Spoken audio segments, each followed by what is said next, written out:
Hello everyone, good morning to all of you. तो आप सभी को मेरा सुबह का नमस्कार। और फ्रेंड्स, एक अच्छी खबर निकल के सामने आ रही है। शिक्षा सेवा आयोग में नई भर्तियों के लिए काफ़ी हलचल दिखाई दे रही है। ये हलचल प्राइमरी से लेकर टीजीटी, पीजीटी और डिग्री कॉलेज में जो असिस्टेंट प्रोफेसर की भर्ती होती है उस पर भी चल रही है। आने वाले समय में आपको कुछ नई भर्तियां देखने को ज़रूर मिलने वाली हैं, बशर्ते कि आप लोग अपनी तैयारी को पूरा रखें। देखो, कहते हैं ना कि एक निष्काम कर्म होता है, मतलब ये कि ऐसा कर्म जिसके बदले फल की इच्छा नहीं की जाती है। तो मैं आप लोगों से यही कहूँगा कि आप लोग निष्काम कर्म करिए अपने अध्ययन के प्रति, अपने करियर के प्रति, यानी कि अपनी तैयारी को आप पूरा रखिए और इतना संपूर्ण रखिए कि जब भी वैकेंसी आए आप परीक्षा में शामिल हों तो आपको कोई रोक ना पाए। प्रतिदिन 2 से 3 घंटे का समय अपने स्टडी को आप देते रहिए। परीक्षा जब होगी तब होगी, लेकिन आपका अध्ययन ये ब्रेक नहीं होना चाहिए। तो देखो फ्रेंड्स, यहाँ पर जो खबर निकल रही है उसके मुताबिक अभी टीजीटी पीजीटी परीक्षा में थोड़ा समय लगेगा, क्योंकि अभी नई गाइडलाइंस के मुताबिक तैयारियां चल रही हैं और यूपीटीटी की परीक्षा के बगैर नई शिक्षक भर्ती के आने के आसार भी कम हैं। लेकिन इसी बीच खबर मिल रही है कि जो 78,000 प्राइमरी में शिक्षक भर्ती को लेकर अभ्यर्थियों ने धरना प्रदर्शन किया था, उन्होंने पत्थर गिरजाघर के पास अपना धरना लगातार जारी रखा है। तो कई सारी खबरें हैं यहाँ पर। परीक्षा नियंत्रक की तैनाती के बारे में भी एक खबर निकल रही है कि बहुत ही जल्द, यानी कि इसी सप्ताह के अंदर परीक्षा नियंत्रक की जो तैनाती है वो भी आयोग में कर दी जाएगी। 69,000 शिक्षक भर्ती में सीएम से मुलाकात नहीं हो पाई है, लेकिन एक आश्वासन इनको मिला है। साथ ही साथ 69,000 सुप्रीम कोर्ट में सुनवाई कल यानी कि 9 सितंबर को होने जा रही है। इस पर भी जो निर्णय आएगा, जो फैसला आएगा, बहुत ही अहम होने वाला है, क्योंकि इसमें आरक्षण को भी एक तरीके से चैलेंज किया गया है। तो कई सारी चीज़ें हैं। और फिलहाल चलिए शुरू करते हैं आज के दैनिक रोजगार समाचार। आज की तारीख है 8 सितंबर और पहली खबर है, नए आयोग की परीक्षाओं में भी सीधे कंट्रोल रूम से होगी निगरानी। तो जैसा कि आप लोग जानते हैं कि परीक्षाओं के लिए एक नई गाइडलाइन तैयार की गई है और ये भी कहा गया है कि जिन परीक्षाओं में 5 लाख से ज़्यादा अभ्यर्थी होंगे उनकी परीक्षाएं एक से अधिक शिफ्टों में करवाई जाएगी, यानी कि हर शिफ्ट में 5 लाख अभ्यर्थी ही रहेंगे, उससे अधिक अभ्यर्थी नहीं रहेंगे। फिलहाल अगर देखा जाए तो टीजीटी पीजीटी में कुल अभ्यर्थियों की संख्या आपको पता ही है, लगभग 14 लाख के आसपास है। तो यहाँ पर तो लगभग 4 शिफ्टों में परीक्षा होगी। हालांकि पीजीटी में आवेदक कम हैं, लेकिन टीजीटी में आवेदनों की संख्या ज़्यादा है।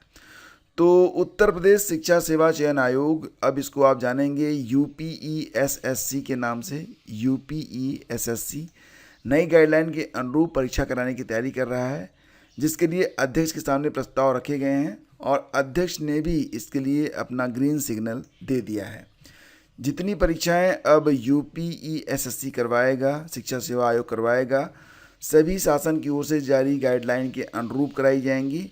हालांकि तैयारियों में थोड़ा वक्त लग सकता है, ये बात आप लोग नोट करिएगा कि तैयारियों में थोड़ा वक्त लगेगा। ऐसे में अभ्यर्थियों को लंबित परीक्षाओं के लिए इंतज़ार करना पड़ेगा।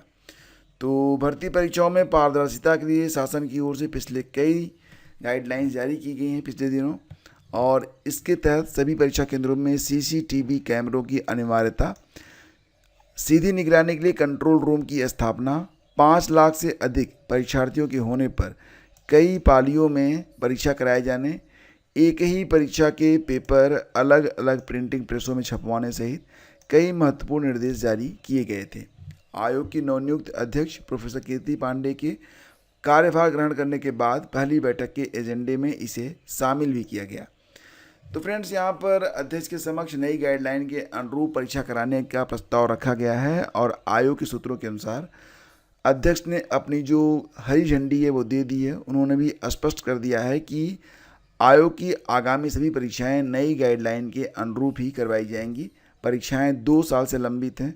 आपको पता ही है कि डिग्री कॉलेज असिस्टेंट प्रोफेसर के लिए 1017, अब तक तो आंकड़ा रट गया होगा, और टीजीटी पीजीटी में कुल मिला के 4,163 पदों पर आवेदन लिए जा चुके हैं। परीक्षा कराए जाने के बारे में अब पूरी तैयारियां करने में अभी भी वक्त लगेगा, ये बात यहाँ पर कही जा रही है। जबकि वहीं पर नई शिक्षक भर्ती के लिए, यानी कि प्राइमरी में जो नई शिक्षक भर्ती है उसको लेकर जो डीएलएड और बीटीसी के अभ्यर्थी हैं उनका धरना प्रदर्शन लगातार तीसरे दिन भी शनिवार को सिविल लाइंस में पत्थर गिरजाघर के पास जारी रहा।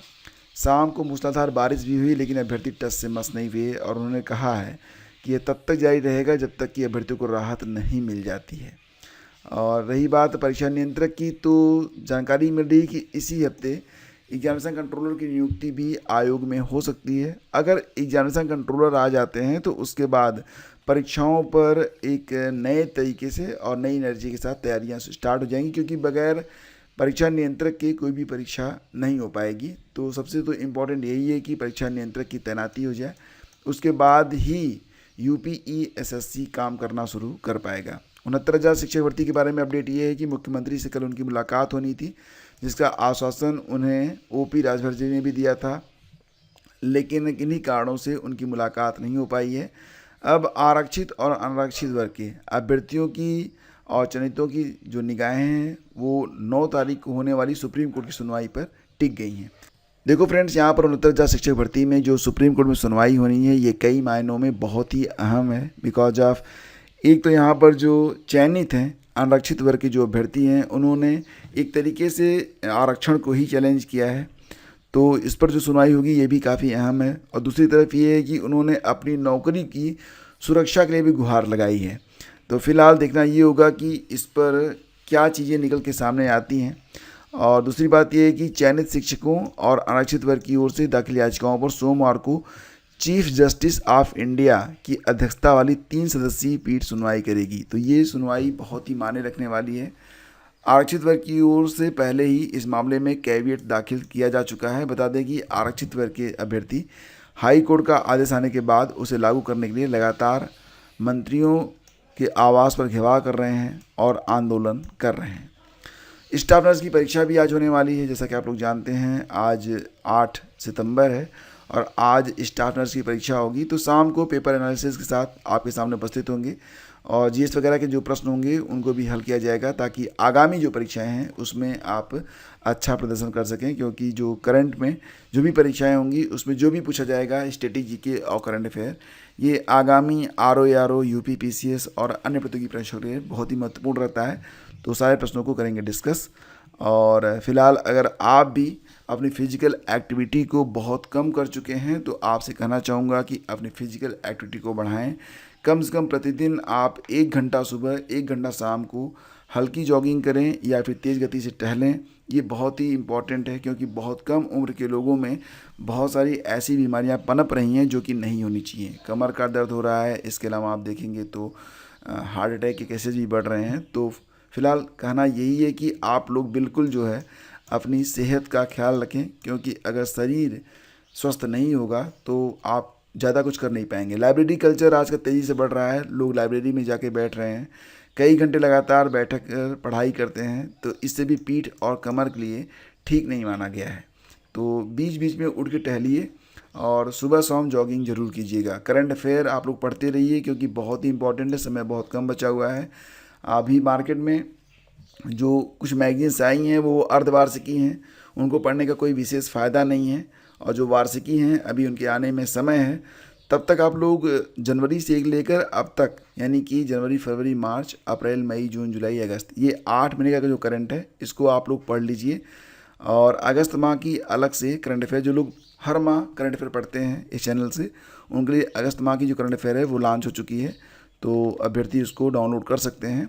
और इसी के साथ साथ अगर आपने अभी तक करंट अफेयर नहीं शुरू किया है तो लास्ट 8 मंथ की पूरी कंपाइलेशन एक ही PDF में आपको दी जा रही है। ये मास्टर PDF डाउनलोड करने का लिंक वीडियो के डिस्क्रिप्शन में है। तो आप सभी को सफलता की अग्रिम शुभकामनाएं। मेहनत करते रहिए, पढ़ते रहिए। हम मिलते हैं आपसे अगले वीडियो में। आपका एक नया चैनल है only GS master class, subscribe कर लीजिएगा, लिंक वीडियो के डिस्क्रिप्शन में है। धन्यवाद आपका। Please do like and share.